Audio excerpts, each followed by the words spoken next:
Menteri Agama atau Menak Yakut Khalil Qomas berkali-kali mangkir dari panggilan Pansus Angket Haji DPR RI. Sikap Menak Yakut ini pun membuat anggota Panitia Khusus atau Pansus Haji, Lulu Nur Hamidah geram.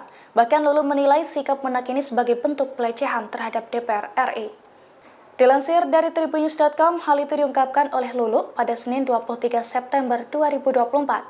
Dalam keterangannya, Lulu mengaku menyesali sikap Menak Yakut yang kembali mangkir atas undangan klarifikasi dari Pansus Angket Haji DPR. Lulu menilai sikap Menak Yakut merupakan bentuk pelecehan kepada DPR sebagai lembaga yang memiliki fungsi pengawasan terhadap pemerintah. Diketahui Menak Yakut tidak menghadiri panggilan Pansus Haji DPR pada tanggal 10 September 2024 dengan alasan menghadiri agenda MTH di Kalimantan Timur.